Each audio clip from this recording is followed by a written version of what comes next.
if you had to think of at the limit, at the limit of social genomics,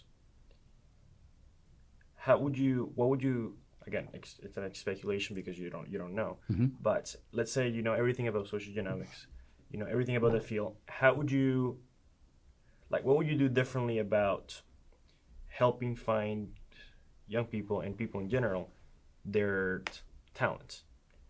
Talent and like society is about talents versus vocation. Talents that you're naturally good at, vocation is what you get better at. So combining those two things, and if you had to imagine, you know everything about social genomics, what would you create in society? In schools is in a way the way to do that because you get to try different things and you get to see what you like in high school and before. Would you have an educational system? What would you create to help people find their true thing?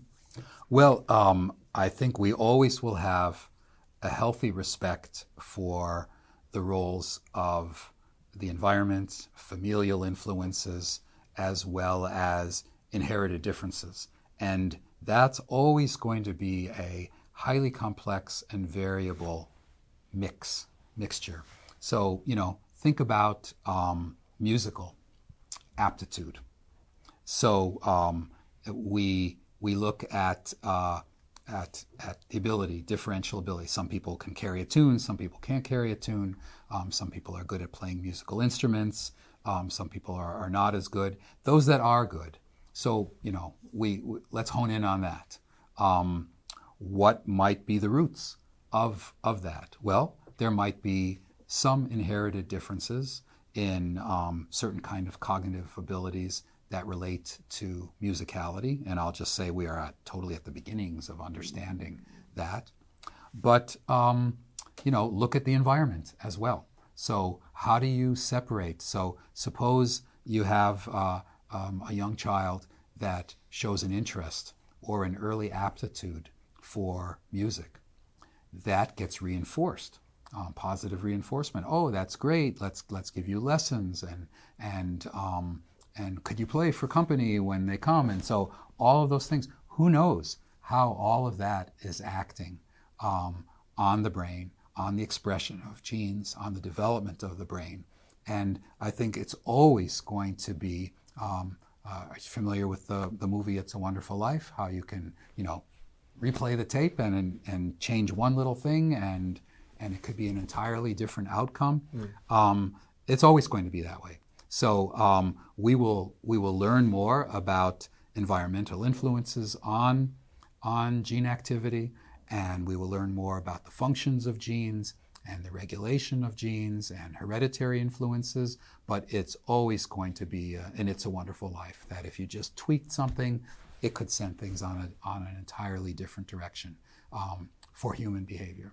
And I think we need to understand that and learn more about the various components, but just accept that is how it's going to be. So I don't think that we will get to a place where we will have a more deterministic perspective. I think that will never be accurate. It'll make for great science fiction, like the movie Gattaca, but it's not really a realistic aspiration, in my opinion. Yeah, that's interesting because I'm sure there are people who have these aptitudes for X, Y, and Z, but they just never, they never found out that they had those things. Yeah. So it's an interesting question. Yeah, it is. And society is grappling with it. So, for example, there are now direct-to-consumer tests. So there are certain genes, for example, that give rise to differences in muscle function. And there are those differences can be correlated loosely with different kinds of sports activity. So some kinds of variants of muscle associated more with short, bursty activity of the muscles. Other variants can give rise to muscles that have more longer term strength, endurance kinds of things. And I'm sure you both realize different sports associated with bursty activity or more long term. And so some of these direct-to-consumer tests are, sold to parents. Hey, test your kids and see, what's their direction so that you can, what's their aptitude, what's their difference, so that you can direct them on a particular pathway. I do not endorse that at all. I think that there's no way we know anywhere near enough to come close to that kind of approach. It's an oversimplification, and it could stifle some people in their goals. And so how we integrate that information in a way that still allows for choice is, I think, going to be a real challenge going forward.